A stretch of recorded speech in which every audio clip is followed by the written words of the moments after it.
বাংলাদেশ নিয়ে ভারতের নতুন কৌশল, শেখ হাসিনার দৌড় কত দূর। দি এক্সিকিউটিভ টাইমস 2.0 থেকে আপনাদের সবাইকে অনেক শুভেচ্ছা। বাংলাদেশ ভারত সম্পর্কের কথা উঠলেই আমাদেরকে কিছু ঘটনার দিকে লক্ষ্য রাখতে হবে, অর্থাৎ অতীতে কিছু ঘটনা ঘটেছে। আমরা জানি যে আমাদের বাংলাদেশ থেকে যে ভারতীয় সৈন্য ছিল, এখানে সেনারা ছিল, তাদেরকে 1972-এর দিকে প্রথম দিকে এসে প্রত্যাহার করা হয় এবং এরপরে একটা সমালোচনা হয় ভারতে, এবং এখনও কিন্তু সেটা আছে। সেটি হলো যে শুধুমাত্র সাধারণ মানুষের মধ্যে কারণ না, সেটা কিছু রাজনীতিবিদদের মধ্যে এবং বুদ্ধিজীবীদের তো আছে।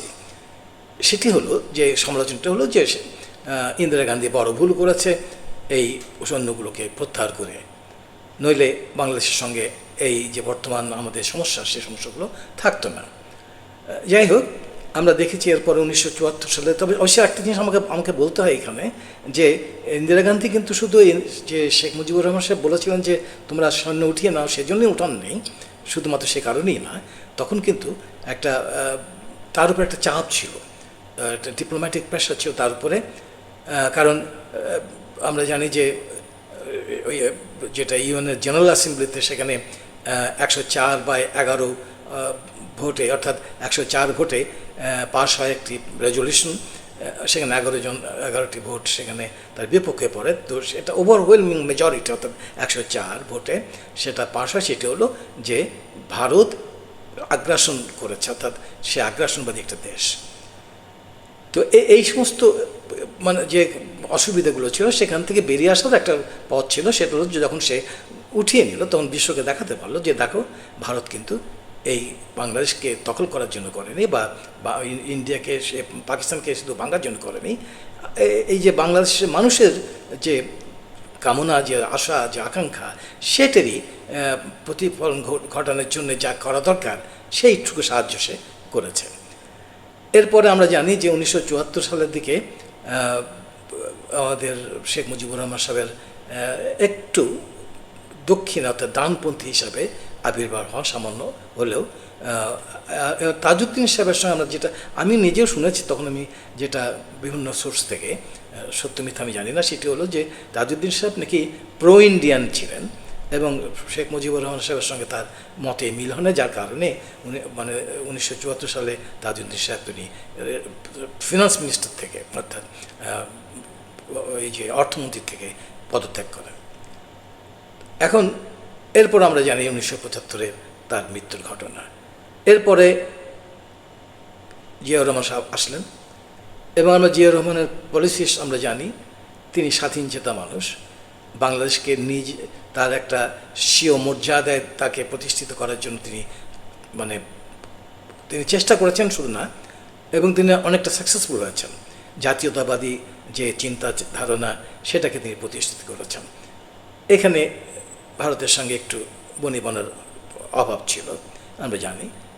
এখন কী কারণে জিয়াউর রহমান সাহেবের হত্যা করা হলো, সেটি ঠিক এইভাবে বলা যাবে না। কারণ এই যে পৃথিবীতে যে সমস্ত ঘটনা ঘটে, যেমন জন এফ কেনেডির মৃত্যু, বিভিন্ন অনেকের যারা রাষ্ট্রপ্রধানদের মৃত্যু, খুব ইম্পর্টেন্ট ব্যক্তিদের মৃত্যু, এগুলোর পেছনে কিন্তু অনেক অনেক কারণ থাকে, অনেক দূরের থেকে কারণ থাকে, যেটা আমাদের কাছে সহজে ধরা পড়ে। যাই হোক, তো এইগুলোর কারণে, এবং তারপরে আমরা যেটা দেখলাম সেটা হলো যে এই যে শেখ হাসিনাকে বসিয়ে তাকে সব তার অপকর্মকে সমর্থন করে, তাকে এই 16-17 বছর তাকে রাজত্ব করতে দিয়েছে, অর্থাৎ বাংলাদেশকে শাসন করতে দিয়েছে, এবং একটা স্বেচ্ছাচারী একটা প্রধানমন্ত্রী হিসাবে। এখানে আমরা জানি সেখানে কোনো ইলেকশন বলতে যেটা বোঝায়, নির্বাচন, সেটাও ছিল না। তো এখন এইগুলো ব্যাপারে মানুষের মধ্যে কিন্তু ধীরে ধীরে একটা পুঞ্জীভূত অভিমান, ক্ষোভ, যাই বলেন না কেন, এটা জন্মেছিল। একদিন এটা হয়নি, বিভিন্নভাবে। এবং এখানে কিন্তু কোনো দলকে বলতে হয়নি যে এটা করো না, এটা করো, বা বললেও অর্থাৎ যদি কেউ বলে যে না ভারতের মধ্যে না, তা মানুষ বিশ্বাস করতো না। সাধারণ মানুষ তারা বুঝতে পারলো যে ভারত আমাদের ভালো চায় না। এই যে একটা আস্থার অভাব সৃষ্টি হলো, এইটার ফলশ্রুতিতে আমরা দেখলাম যে এই যে আমাদের 2024-এর যে আমরা গণ অভ্যুত্থান বলে, আমি বিপ্লব বলি সবসময়, এটা একটা বিপ্লব। অবশ্যই যদিও বিপ্লবটি মানে হাইজ্যাক করে ফেলেছে একটা গোষ্ঠী, যাই হোক, তো এই অভ্যুত্থানে শেখ হাসিনাকে দেশ ছেড়ে পালাতে হলো। এই কথাগুলো আমি এই জন্য বলছি যে আমাদের যে বাংলাদেশ ভারতের সঙ্গে যে আমাদের সম্পর্ক, এই সম্পর্ক মূল্যায়ন করতে গেলে এই সমস্ত ঘটনাগুলোকে ব্যাকগ্রাউন্ড রাখতে হবে, দেখতে হবে কেন আস্থার অভাব, কেন ভারতও বাংলাদেশকে বিশ্বাস করতে পারে না। শেখ মুজিবুর রহমানের সময় আমরা দেখেছি সেখানেও সে একটা অসুবিধা, তারপর প্রেসিডেন্ট জিয়াউর রহমানের সময় দেখেছি সেখানে অসুবিধা, এমনকি এই যে হাসিনা ছিল সেখানেও প্রথম দিকে তারও বিরুদ্ধে অভিযোগ ছিল, তাকেও বিশ্বাস করতে পারছিল না ভারত, যার কারণে ওই -2 ফর্মুলা যেটার কথা জানি সেটা হয়েছিল। যাই হোক, তো শেখ হাসিনার চলে যাওয়াটা এখান থেকে, অর্থাৎ তার শাসন অবসানটা একটা আই ওপেনার ভারতের জন্য, একটা বিরাট ধাক্কা। এবং ভারত বুঝতে পারলো যে তারা একটা বড় ভুল করেছে, এই শেখ হাসিনাকে এইভাবে তাকে মানে প্রশ্রয় দেওয়াটা, এবং অলরেডি যে ক্ষতিটা হচ্ছে সেটা এখন কবে যে মানে এটা ঠিক করতে পারবে এটা বলা যায় না। অর্থাৎ ক্ষতিটা হলো বাংলাদেশের সাধারণ মানুষ তারা আর ভারতকে বিশ্বাস করতে পারে না। তবু বাংলাদেশ এবং ভারত যেহেতু আমরা প্রতিবেশী রাষ্ট্র দুজন, তো আমাদেরকে তো একসঙ্গে থাকতে হবে, বিভিন্ন ব্যাপারে আমাদের সহযোগিতা দরকার। তো সেই কারণে সম্পর্কের একটা উন্নতি দরকার। তো এই যে আমি নতুন কৌশলের কথা বললাম, এটা শুরু করেছে ভারত। প্রথমে এই জিয়াউর রহমান সাহেবের ছেলে তারেক রহমান যখন এখানে আসে, তারপর থেকেই বিভিন্নভাবে সিগন্যাল পাচ্ছিলাম আমরা যে ভারত তাকে সমর্থন করছে, এবং ভারতের সমর্থনের কারণেই সে বাংলাদেশে আসতে পেরেছে, এবং শেষ পর্যন্ত সে জয়ী হবে, এরকম বিভিন্ন রকম সিগন্যাল আমরা পাচ্ছিলাম। যখন এই তারেক রহমান জয়ী হলো ইলেকশনে, প্রথম ব্যক্তি মানে ফরেন ডিগনিটারি যিনি মানে অভিনন্দন জানিয়েছেন তিনি হলেন নরেন্দ্র মোদী, ইন্ডিয়ার ভারতের প্রধানমন্ত্রী। এবং শুধু তাই না, এরপরে তার মায়ের মৃত্যুতে সেখানেও লোক পাঠিয়েছিলেন, তার যে ইয়ে হলো অর্থাৎ অভিষেক হলো, যেটা মানে সোয়ারিং ইন সেরিমনি, যেটা তার শপথ যে গ্রহণ অনুষ্ঠান, সেখানে ভারতের লোকসভার স্পিকার এসেছিলেন দেখা করতে, এবং প্রধানমন্ত্রী একটা চিঠিও নিয়ে এসছেন দেখা করার জন্য। সে জয়শঙ্কর এটা অর্থাৎ ওখানকার যে পররাষ্ট্রমন্ত্রী তিনি নিয়ে এসছেন, এবং সে ওই আমাদের তারেক রহমানকে দেওয়ার জন্য। সেখানে মোদি যেটা উল্লেখ করেছেন সেটা হলো Democratic, progressive and inclusive Bangladesh. এটা উনি আশাবাদ ব্যক্ত করেছেন যে এইটা তিনি চাচ্ছেন, অর্থাৎ গণতান্ত্রিক, প্রগতিশীল এবং অন্তর্ভুক্তিমূলক একটা দেশ বাংলাদেশ থাকবে, এটা আমরা চাই, এইটা তিনি আশা করেছেন। তো এই যে জেস্চারগুলো, এই যে কথাগুলো, এগুলোতে দেখা যায় একটা নতুনভাবে তিনি এগোতে চাচ্ছেন, অর্থাৎ নরেন্দ্র মোদী বাংলাদেশের সরকারের সঙ্গে সম্পর্ক স্থাপনে। এটাকে দ্য গার্ডিয়ান পত্রিকাতে এটা অনেকটা রিসেটের কথা বলেছে, এবং বলেছেন যে এটা একটা নেগোশিয়েটেড ফেজ বলা হচ্ছে, যে এখানে আলাপ আলোচনার ভিত্তিতে সম্পর্কটা উন্নয়ন করা হবে। তো ভালো কথা, কারণ আমরাও তাই চাই যে আমাদের সঙ্গে ভারতের সম্পর্কটা আমাদের পারস্পরিক শ্রদ্ধাবোধের ভিত্তিতে হোক, এটা আমরা চাই। কিন্তু আসলে কি তাই? আসলে ভারতকেই ঠিক যে বলছে সেভাবে কিছু এগোবে। যাই হোক, আমরা জানি ভারত ভারত আরেকটা ব্যাপার হলো যে ইতিমধ্যে ভারতকে নিয়ে কিন্তু বেশ ভালো ভালো কথা বলা হচ্ছে এই সরকারের বিভিন্ন পক্ষ থেকে, বিভিন্নভাবে আমরা শুনতে পাচ্ছি। এই যে এই 2 মাসের মধ্যে 2 মাসের ভিতরে 30,000 লিটার বোধ হয় কেউ নাম যে মেট্রিক টন যে ডিজেল দিয়েছে বাংলাদেশ, ইন্ডিয়া বাংলাদেশ ফ্রেন্ডশিপ লাইনের মাধ্যমে এই আসাম থেকে ডিজেলটা, এই ডিজেলটা তো বাংলাদেশে 2 দিনের বেশি যাবে না, 2 দিনের একটু সামান্য বেশি হতে যাবে আর যাবে না। এইটার জন্য বড় বিরাট বিরাট কথা যে বাংলাদেশকে সাহায্য করছে।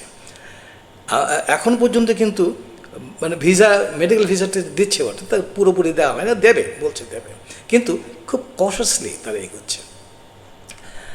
তার মানে কি? তার মানে হচ্ছে যে বাংলা যতই বলুক মুখে, ভারত কিন্তু পুরোপুরি বিশ্বাস করতে পারছে না। এই জিনিসটা ভারতে রয়ে গেছে, প্রত্যেকটা সরকারের আমলেই দেখা গেছে পুরোপুরি অবশ্যই একটা এক্সেপশন ছিল শেখ হাসিনা শেষের দিকে, তো বাকি সরকারগুলোর সঙ্গে ভারতকে দেখা গেছে ভারত বিশ্বাস করতে পারছে না। তো এই যে নতুন খেলার কথা বললাম, নতুন যে কৌশলের কথা বললাম, এই নতুন কৌশলটা কতদিন কিভাবে আমরা মানে বাংলাদেশকে ভারতের সঙ্গে একটা বন্ধুত্বের সম্পর্কে, বন্ধুত্বের বন্ধনে আবদ্ধ করতে পারবে কিভাবে? একটা কথা বলা হচ্ছে এবং তার সত্যতা সম্পর্কে আমারও সন্দেহ আছে, সেটা হলো যে এখানে নাকি আমাদের সরকারের মধ্যে ভারত প্রেমী কিছু লোক, আমি বলবো না তাদের যে গোয়েন্দা সংস্থার কথা বলবো না, কিন্তু ভারতকে মানে ভালোবাসা, ভারতের প্রতি একটু ভালো নজর আছে, এরকম বেশ কিছু সদস্য আছে মন্ত্রী পরিষদ সভায়। অনেকে মানে এই কথাগুলো আমি বলছি এই জন্য এগুলো আলোচনা হচ্ছে, কিন্তু এর ভিত্তি ঠিক আমি নিজেও মানে এটাকে বিশ্বাসযোগ্য মনে করি না, এবং কতখানি সত্য সেটাও আমি জানি না, বাট তবু বলছি যেহেতু মানুষ বলবে। সেটি হলো যে আমরা জানি 2018 সালের দিকে ওই আমির খসরু মাহমুদ চৌধুরী মানে তার লিডারশিপে, তার নেতৃত্বে একটা দল দেখা করে সেখানটায় দিল্লিতে যায়, সেখানে অমিত শাহর সঙ্গে বিভিন্ন অফিসিয়ালদের সঙ্গে দেখা করে, এই কথাগুলো বলছে। তারপর সারুদ্দিন সাহেব তো ছিলেনই বেশ কয়েক বছর ওই ভারতে, ইকবাল হাসান মাহমুদ টুকু উনি ভারতে যান, থাকেন অনেক দিন, এই সমস্ত নিয়ে অনেকে অনেক কথা বলছে, কিন্তু এগুলো কিন্তু প্র্যাকটিক্যালি এটা বোঝায় না যে তারা একদম ভারতপ্রেমী, অর্থাৎ ভারতের কোনো স্বার্থ সিদ্ধির জন্য তারা কাজ করে যাবে। এটা I don't think this is correct proposition. এটা দিয়ে কোনো কিছুই প্রমাণ করা যায় না যে এটা হতে পারে। ভারত বাংলাদেশের মধ্যে তো যোগাযোগ রয়ে গেছে, আগেও ছিল, সুতরাং যেতে পারে, যাওয়ার তো কোনো সেখানে অসুবিধা নেই।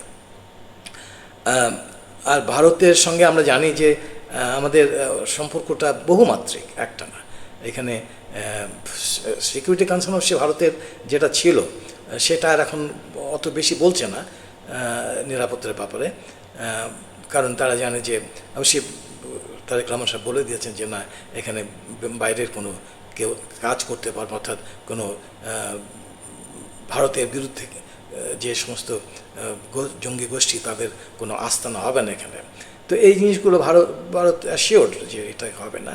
তারা যেটা বলছে সেটা হলো যে তাদের সঙ্গে যে আমাদের যেটা এনার্জি, মানে জ্বালানি ব্যাপারে, বিদ্যুতের ব্যাপারে যে সমস্ত আমাদের চুক্তিগুলো আছে সেগুলো যেন ঠিক থাকে, সেগুলো যেন চালু থাকে। এবং বিশেষ করে এই রূপপুর যে পাওয়ার প্ল্যান্টটা, সেখানে যে আমরা জানি তাদের মানে বিভিন্ন এক্সপার্টিজ আছে, ওখানে তারা কাজ করছে। তো এই সমস্ত ব্যাপারগুলো প্রাধান্য পাচ্ছে বর্তমানে। একটা জিনিস খুবই লক্ষণীয়, সেটি হলো শেখ হাসিনার সময় যেমন একটা ডিকটেট করতো ভারত, সেটা কিন্তু এখন করছে না। তারা এখন এটা অনেকটা নীরবে একটা, যদি বলার কথা হয়, অর্থাৎ প্রতিবাদ করার কথা হয় সেটাও কিন্তু অনেকটা নীরবে করে যাচ্ছে। যেমন তিস্তার যে প্রকল্প সেটা নিয়ে তাদের আপত্তি আছে, কিন্তু এটা আগে যেমন খুব মানে জোর গলায় বলতো, সেইটা কিন্তু অত জোর গলায় বলছে না। আর আমাদের সম্পর্কের যে ব্যাপারটি, যেটা কৌশল যেটাই হোক না কেন, সেখানে কিন্তু খুব সহজে সম্পর্কটা উন্নয়ন করা সম্ভব হয়তো হবে না, কারণ এখানে অনেকগুলো স্টিকিং পয়েন্ট রয়ে গেছে। যেই বললাম তিস্তার কথা বললাম, এই তিস্তার পানির ব্যাপারটা, এটা সাধারণ মানুষের জীবনের জন্য একটা অপরিহার্য ব্যাপার হয়ে গেছে। তাদের পানি দরকার, বিশেষ করে উত্তরাঞ্চলের মানুষ, এটা আমরা জানি। এখানে এটা নিয়ে অনেক মিছিল হয়েছে, তো এবং মানুষ এখনও চায়, তো সেটা চীনের ব্যাপারে যেহেতু আছে, সেখানে ভারতের আপত্তি, তো হলেও এই জিনিসগুলো কীভাবে মানে সমাধান হবে এটা আমরা মানে এটা বলা মুশকিল।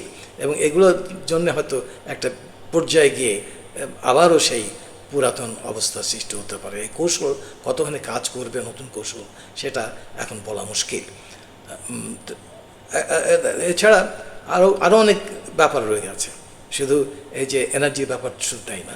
এখন আমরা দেখছি যে সীমান্তে হত্যা করা হচ্ছে বাংলাদেশিদেরকে। সেখানেও কিন্তু আমরা খুব একটা মানে আমাদের যে স্বরাষ্ট্রমন্ত্রী আছে তাকে সরবতি দেখছি, অর্থাৎ এখানে এগুলো নিয়ে কোনো কথাবার্তা হচ্ছে না। এবং এই যে আমাদের এখানে ভারতীয়রা যারা আছেন, তারা যে অর্থ নিয়ে যাচ্ছেন এখান থেকে, সেটার কোনো হিসাব আমরা সঠিক হিসাব আমরা পাচ্ছি না। সে ব্যাপারেও আমাদের সরকার কোনো মুখ খুলছে না। সব দিকে মনে হচ্ছে যে একটা হয়তো সরকারের সঙ্গে ভারতের সরকারের সঙ্গে একটা ট্যাসিট আন্ডারস্ট্যান্ডিং রয়ে গেছে যে এই জিনিসগুলো নিয়ে বেশি আমরা মাতামাতি করবো না, যাতে আমাদের সম্পর্ক মানে ক্ষতি না হয়। কিন্তু না চাইলেই কি হবে না, তা এ তো না, কেন সাধারণ মানুষ তো বলবেই, তারা বুঝতে পারছে। তারা তো এখন ওই জি টু জি যদি সম্পর্কের ব্যাপারটা চিন্তা করি, সেটা হবে, সেটা হতে, যেমন হাসিনার সময় হয়েছে, তারেক রহমানের সঙ্গেও হতে পারে, অসুবিধা নেই। যদিও আমরা জানি যে, এবং এটা একটা কনসার্ন ভারতের জন্যে, যে বিএনপি সে কিন্তু বেশ কিছু কাজ অতীতে করেছে যেটা ভারতের জন্যে শুভকর না, যে অভিজ্ঞতাটা, যেমন 10 ট্রাক অস্ত্রের কথা আমরা জানি। এগুলো তো তারপরেও একটা সম্পর্কের যে উন্নতি করার চেষ্টা সেটা চলছে, এবং এটা যদি ভালো হয়, এই নতুন কৌশল যদি কাজে লাগে, তাহলে অবশ্যই আমরা এটাকে সাধুবাদ জানাবো। এখন শেখ হাসিনার প্রসঙ্গে আসা যাক। একটা কথা অবশ্যই বলা দরকার ছিল, যে সেটি হলো যে এই যে শেখ হাসিনা শুধু না, যারা এখান থেকে চলে গেছে, যারা এই জুলাইয়ের হত্যাকাণ্ডে জড়িত ছিল অথবা সাহায্য করেছে এরা, এবং এই কিছুদিন আগে যে হাদি হত্যা হলো, তার যে মাস্টারমাইন্ড এবং তার যে হত্যাকারী, যে তাদের নিয়ে ভারতের চিন্তাটা কি। এখন এই যে শেখ হাসিনা ব্যাপারটা অন্য। একটা জিনিস মনে রাখতে হবে, শেখ হাসিনাকে তারা ভারত প্রত্যর্পণ করবে না, করতে পারে না। আমি বলছি কারণটা একটু পরেই বলছি। যেটা পারে সেটা হয়তো, যেটা করবে বা করতে পারে সেটা হলো যে এই যে হাদি যে হত্যাকারী, তাকে হয়তো এক্সট্রাডিট করতে পারে, অর্থাৎ প্রত্যর্পণ করতে পারে। এই এক্সট্রাডিট আরও কয়েকজনকে করতে পারে, ছোটোখাটো যারা নেতা আছে, কিন্তু বাকিগুলোকে করবে না। আর শেখ হাসিনাকে তো করবেই না, পড়ার প্রশ্নে আসে না। এর বেশি কারণ আছে। তো বললাম একটু আগেই যে এই যে সরকার, আমাদের তারেক রহমান সাহেবের সরকার, এটা ভারতের সঙ্গে তাদের সম্পর্কটা এখন পর্যন্ত খুব ভালো, কিন্তু ওই যে বললাম যে ভারত খুব সন্দিহান, ভারতের সন্দেহ করার অভ্যাস রয়ে আছে সবসময়। এটা অবশ্যই যারা চালাক লোক তারা সন্দেহ করে, তারা সব কিছু একেবারে মেনে নেয় না। এটা দেখে দাল মে কুছ কালা হো সকতা, এরকম একটা ভাব আর কি। তো যাই হোক, এখন এরা দেখছে যে এই দেখা যাক কী হয়। যদি মানে বলা যায় না, যদি এই তারেক রহমান তার পিতার এবং তার মাতার যে আদর্শ, সেই আদর্শকে যদি সমুন্নত করতে চায় ভারত বাংলাদেশ সম্পর্কের ক্ষেত্রে, তাহলে সেখানে একটা দ্বন্দ্বের সৃষ্টি হবেই, অবশ্যম্ভাবীভাবে হবে।